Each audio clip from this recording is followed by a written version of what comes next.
में फटाफट फटाफट फटाफट फटाफट फटाफट फटाफट फटाफट फटाफट मीटिंग करेंगे। 24 घंटा जो गोदी मीडिया जो चढ़ चमुकम करने का काम करता है। मुख्तार अंसारी तो ये था, मुख्तार अंसारी तो वो था, मुख्तार अंसारी अपराधी था, मुख्तार अंसारी के साथ सही हुआ, मुख्तार अंसारी के साथ वो हुआ। यह महीना मार्च है, माह रमजान है, अल्लाह ताला की रहमत और बरकत जब मुसलमानों पर बरस रही होती है, उसी बीच में मुख्तार अंसारी के घर में मातम सा छा जाता है।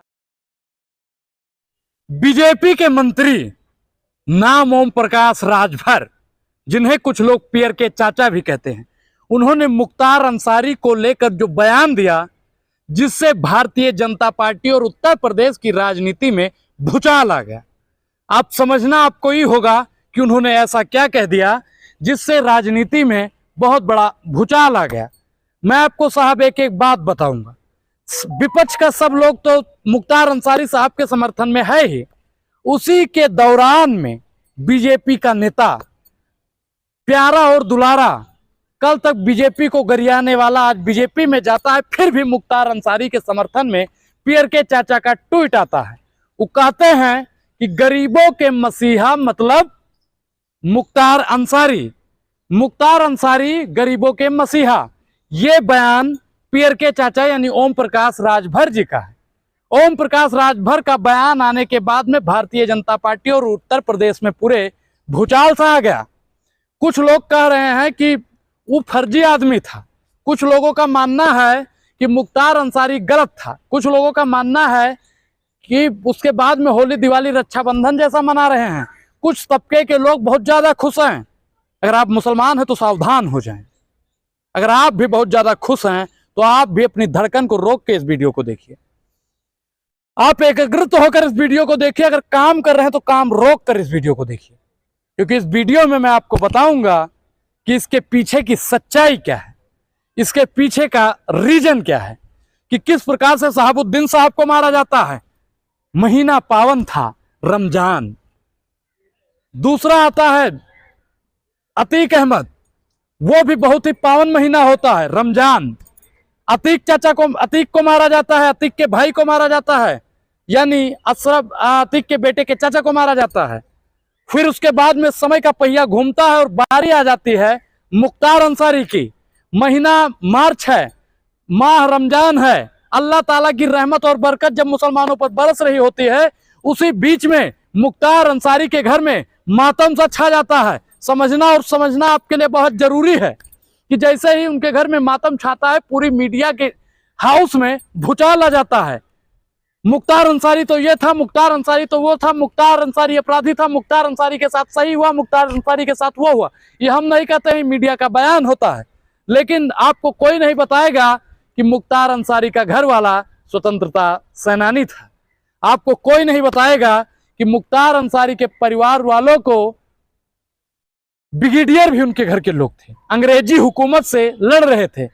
आपको मैं बता दूं कि मुख्तार अंसारी साहब जो थे ना साहब, वो दलितों की बात करते थे, पिछड़ों की बात करते थे, आदिवासियों की बात करते थे, सबकी बात करते थे। हाँ, वो बाहुबली नेता थे, वो अपराधी थे, लेकिन उनको कोर्ट ने सजा दिया ना साहब। और नेता और अभिनेता तो भैया वही होता है जब मजबूती से लड़े। मजबूती से जब लड़ेंगे आप, तब ही ना आपका भला होगा। अगर आपको विपक्ष ही खत्म करना है, अगर आपको एक एक करके चुन चुन के मारना ही है, तो आप मार दीजिए भाई। फिर तो ना रहेगी बांस, ना बजेगी बांसुड़ी, ना रहेगा कोई विपक्ष, ना ही कोई आपसे लड़ने वाला रहेगा। आपको मैं साहब बताऊंगा कि अफजल अंसारी ने कहा था कि उसरी चट्टी कांड में मुख्तार अंसारी की गवाही ना हो, इसलिए उन्हें मारने की साजिश हो रही है। मुख्तार की गवाही से ब्रजेश सिंह त्रिभुवन सिंह को सजा हो जाएगी। साहब, कुछ चुनिंदा लोगों को सजा हो जाएगी, इसीलिए मुख्तार अंसारी साहब को मार दिया गया। और उन लोगों को सजा न हो, इसलिए उनके समर्थन में लोग कम और विरोध में उनके ज्यादा हैं। लेकिन सबसे ज्यादा तबका जो है ना साहब, आप जानते हैं कि उनके समर्थन में है, और कुछ तबके के लोग उनका विरोध कर रहे हैं। मैं आपको विनय दुबे का एक ट्वीट दिखा रहा हूं। वो लिखते हैं कि धारा 144 लागू है, पूरा प्रदेश हाई अलर्ट है, सभी पुलिस बल और तंत्र परोस से मुस्तैद हैं। मुख्यमंत्री तत्काल कैबिनेट के साथ हर समाचार चैनल 2 दिन से 24 घंटा लाइव आ रहा है। इसके बाद भी विरोधी अंडरग्राउंड हैं। इनके जितने भी विरोधी थे ना साहब, सब का सब अंडरग्राउंड है। और सोशल मीडिया पर अटुल्ले खटुल्ले यह कह रहे हैं कि मामूली सा गैंगस्टर था। अब आप बताइए कि जो मामूली सा गैंगस्टर होगा उसके लिए धारा 144 लगाई जाएगी, पूरे प्रदेश को हाई अलर्ट कर दिया जाएगा। उत्तर प्रदेश के विराजमान मुख्यमंत्री योगी आदित्यनाथ जी कैबिनेट के साथ में फटाफट मीटिंग करेंगे। 24 घंटा जो गोदी मीडिया जो चढ़ चमुकम करने का काम करती है वो खबर बनाएगी।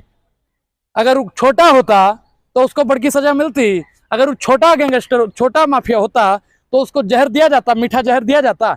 आने वाले समय पर इन सभी को मारा जाएगा और धीरे धीरे ये खत्म करने का काम करते हैं। किसी ने कहा था कि लगेगी आग तो आएंगे कई घर जद में, यहाँ अकेले हमारा ही मकान थोड़ी है। ये धुआं एक घर से उठा है, ये पूरे देश में न छा जाए तो मोदी जी कहना। अब जनता को जागना पड़ेगा, समझना पड़ेगा कि सबको एकजुट होना चाहिए। जब तक सब एकजुट नहीं होंगे तब तक ये आए दिन यातनाएं आप लोगों को झेलनी पड़ेगी। इस पूरी वीडियो पर आपकी क्या प्रतिक्रिया, अपनी प्रतिक्रिया जरूर दें। और अभी तक आपने हमारे चैनल को ज्वाइन नहीं किया है तो ज्वाइन करना बेहद जरूरी।